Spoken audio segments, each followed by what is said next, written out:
Como o cristão pode lidar com as redes sociais nesse mundo? Essa é a questão de hoje nesse ótimo artigo da Desiring God, chamado Telas Sabáticas, uma proposta modesta para um mundo digital, escrito pelo Scott Hubbard. Há alguns anos atrás, um grupo de psicólogos cognitivos e comportamentais pegou 500 estudantes universitários, dividiu-os em 3 grupos, e deu a eles 2 testes. Os grupos eram parecidos em todos os aspectos, exceto um: o posicionamento do celular. O primeiro grupo tinha a tela do seu celular virada para baixo sobre a mesa. O segundo tinha seus celulares em seus bolsos. O terceiro não tinha celular algum. Vocês provavelmente podem ver para onde isso está indo. Os celulares dos 3 grupos estavam em silêncio, e apesar disso, alguns estudantes disseram que eles se sentiram distraídos por seus celulares. As pontuações do teste seguiram uma relação inversa à proximidade do dispositivo. Em média, quanto mais próximo do celular, menor a nota no teste. Nicholas Carr, que discute esse estudo no pós-fácil do seu livro 500 Shallows em 2020, resume a preocupante conclusão dos psicólogos. Ele diz: smartphones tornaram-se tão amarrados em nossas vidas que mesmo quando nós não estamos olhando ou tocando neles, eles prendem nossa atenção, desviando recursos cognitivos preciosos. Apenas suprimir o desejo de checar o celular, que nós fazemos rotineiramente e conscientemente ao longo do dia, pode prejudicar o nosso pensamento. Bom, o achado, corroborado com estudos similares, dá uma expressão clara para o senso vago que sentimos muito. Nossos telefones nos moldam, não apenas ou talvez principalmente, pelo conteúdo que nos entregam, mas também pela mera presença de algo tão agradável, tão pouco exigente, tão infinitamente interessante. Celulares, apesar de pequenos, exercem uma atração gravitacional, subconsciente, sobre a nossa atenção, atraindo nossos pensamentos e sentimentos para sua órbita, mesmo quando suas telas estão escuras. O que significa se cristãos são chamados a atenderem o chamado de Romanos 12:2 na era dos smartphones, e não vivam conforme os padrões deste mundo, mas deixem que Deus os transforme pela renovação da mente. Nós vamos precisar fazer mais que resistir ao falso contentamento dos nossos telefones. Nós vamos precisar resistir à falsa presença gravitacional que nossos celulares exercem tão sutilmente sobre nós. E para esse fim, nós podemos encontrar a ajuda de uma prática antiga: sábado. Antes de considerar o que o sábado pode significar para nossas telas, façamos uma análise de onde estamos. O smartphone entrou no mundo em 2007, em 2011 a maioria de nós tinha um. Agora, pouco mais de uma década depois, muitos de nós têm muita dificuldade de lembrar uma vida sem um. As telas se tornaram ubíquas, aparentemente inescapáveis, alexandres digitais que conquistaram nossa consciência da noite para o dia. Para muitos, nossos celulares são a primeira face que nós vemos pela manhã, a última à noite e de longe a mais frequente ao longo do dia. Nós nos tornamos um mar de cabeças abaixadas e polegares doloridos, adeptos de navegar pelas calçadas e corredores de lojas com nossa visão periférica. Celulares tornaram-se tão completamente integrados à mente e corpo que muitos sentem vibrações fantasmas e percebem suas mãos se contraindo repetidamente e espontaneamente, em direção ao corpo. Desde 2 anos atrás, o americano médio gasta pelo menos metade de suas horas acordado nas telas. The Shallows, página 227. Para onde iremos com esse espírito digital? Ou para onde fugiremos da sua presença? Se subimos ao céu, os aviões oferecem Wi-Fi. Se fizermos nossa cama na escuridão, algo vibrará na mesa da nossa cabeceira.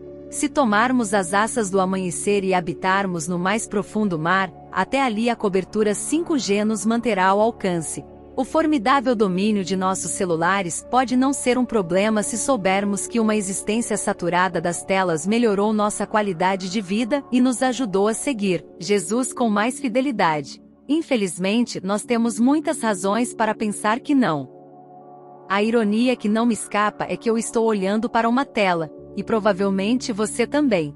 Para que eu não corte o galho que eu mesmo estou sentado, deixe eu ressaltar o seguinte: nossos celulares e outras telas são presentes pelos quais devemos agradecer a Deus. O bem pode ser feito por eles e por meio deles. A necessidade do momento não é matar esses garanhões selvagens, mas domá-los e controlar seu poder. Mas, ó como eles precisam ser domados. Jean Twenge, em seu cuidadoso livro de pesquisa AIGEN, inclui um gráfico que mostra o quão certo atividades de tela, como jogos, texto e mídias sociais, e o quão certas atividades que não envolvem telas como exercícios, leitura e gastar tempo com os amigos, contribui para a felicidade dos adolescentes. Ela escreve: o resultado não poderia ser mais claro. Adolescentes gastam mais tempo em atividades de tela são mais propensos a serem infelizes, e aqueles que gastam mais tempo em atividades sem tela são mais propensos a serem felizes. Não há uma única exceção. Todas as atividades de tela são ligadas a uma queda de felicidade, e todas as atividades sem tela estão ligadas a uma maior felicidade. E assim como com a felicidade, também acontece com outras categorias de saúde mental. Mais telas causam mais ansiedade, depressão, tristeza e perda de conexão emocional. Como cristãos, não podemos testemunhar uma correlação similar entre as telas e a vida espiritual. Embora os celulares possam servir ao nosso discipulado a Jesus de alguma maneira, como dando acesso rápido às escrituras e ferramentas de estudos da Bíblia, eles também podem causar grandes prejuízos.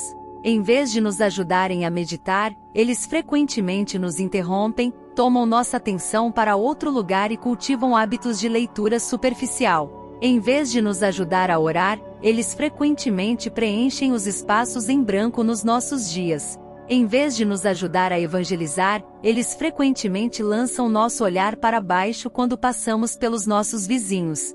Aqueles com uma antropologia bíblica robusta olham sem surpresa para os efeitos prejudiciais dos nossos celulares. Não somos criaturas sociais, feitas para uma comunhão que vai mais profunda que caneta, tinta, telas e chaves. Não somos criaturas corporificadas feitas para banquetear-se no mundo de Deus com todos os 5 sentidos. Não somos criaturas intelectuais, feitas para pensar profundamente e não na superfície das coisas. E não somos, primariamente, criaturas voltadas para Deus, feitas para viver em Coram Dell, e não Coram Smartphone. Talvez, em um mundo digital como o nosso, alguns cristãos podem proteger e desenvolver sua natureza social, corporificada, intelectual e diante de Deus sem precisar tomar medidas extremas contra isso. Para mim, sinto que esse esforço é como tentar dormir com as luzes ligadas. É possível, mas mais difícil do que precisa ser. Entre no sábado. A partir do Êxodo, o sábado de Israel serviu como um lembrete semanal da realidade. E não apenas um lembrete da realidade, como se o sábado fosse um exercício meramente intelectual, mas um ascenso de sentimento extraído desse dia. Deus revelou a si mesmo a Israel como o Criador que descansa, Êxodo 20:11, e o Redentor que dá descanso, Deuteronômio 5:15. Assim, dado quão profundamente eles têm sido moldados pelo trabalho obsessivo no Egito, e dada a inclinação de seus próprios corações para a inquietação, eles precisavam de uma prática que pudesse trabalhar neles suas confissões até os nervos e tendões da alma. Então, Deus deu a eles o sábado, um dia que muda o centro de gravidade deles para longe do Egito com seu inquieto faraó para a realidade com seu Criador que descansa, trocando a semana de trabalho de 7 dias pelo próprio padrão de Deus com 6 dias de trabalho e 1 para Deus. Gênesis 2:1, 3. Assim sendo, o sábado ocorre ao lado de festivais e festas de Israel, da meditação do salmista de dia e de noite, Salmos 1:1, 2, na oração ajoelhada de Daniel, Daniel 6:10, e na manhã de solitude de Jesus, Marcos 1:35, como uma prática disciplinada de resistência contra a atmosférica influência do mundo. Agora, como podemos aplicar o princípio do sábado para nossos eu digitalmente saturados viciados em telas? A proposta não é complicada nem inovadora. Para resistir à atração de seus dispositivos digitais e viver como um seguidor de Jesus mais presente, dê uma pausa nas telas um dia por semana. Seja por 24 horas completas ou por algum outro tempo blindado, desligue os celulares, feche o computador e mergulhe você mesmo no mundo criado por Deus, encarnado e atento para as pessoas e lugares próximos. Chame isso de telas sabáticas. A ideia pode soar extrema ou impraticável em um mundo onde telas mediam muito das nossas vidas, sem textos, e-mails, pesquisa, podcast ou câmera. Considere, entretanto, não somente o que você pode perder em tal dia, mas também em tudo que você pode ganhar. O que poderia acontecer se, por um dia na semana, você silenciasse o zumbido e escurecesse a luz de cada dispositivo? E se você soubesse que não ouviria nenhum barulho e não sentiria nenhuma vibração? E se todo impulso para enviar mensagens de texto, checar ou distrair fosse frustrado por um bolso vazio? O que poderia acontecer em um dia desses? Você poderia abrir as cortinas para um brilho diferente, vendo o sol começar sua corrida matinal, Salmos 19:5. Você pode ouvir novamente vozes tão frequentemente abafadas pelo zumbido digital, um pardal cantando de um poste para o galho, um coro escondido de grilos, o miado do gato do vizinho se alongando. Ao invés de vagar incorpóreo através do éter digital, você pode colocar suas mãos na terra ou andar na habitação que Deus determinou para você. Atos 17:26. Ou talvez, você poderia ver seu vizinho rude, ou o pai impaciente no parque, com mais que um boneco de 2 dimensões, e ao invés disso, comece a imaginar as esperanças e medos batendo no seu peito. Talvez, tal visão levasse você a falar com eles, e falar para fazer amizade, e fazer amizade para orar e testemunhar. Depois, você pode se sentar à mesa do seu cônjuge, amigo, ou filhos e encontrar um tipo de quietude interior sem distrações que dispõe a estar pronto para ouvir e tardio para falar. Tiago 1:19. Ou você pode encontrar uma nova perseverança para a leitura da Bíblia e oração. Em vez de olhar para a superfície de uma passagem, talvez você cuidadosamente retirasse essas distrações, meditando como homem abençoado e descobrindo-se abençoado. Salmos 1:3. Você pode desacelerar em como você responde à palavra de Deus, talvez pela primeira vez em um bom tempo lançando seus cuidados sobre ele um por um. 1 Pedro 5:6, 7.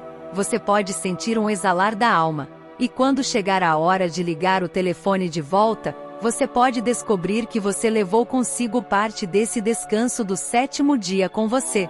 Nós devemos ter cuidado com o idealismo, é claro.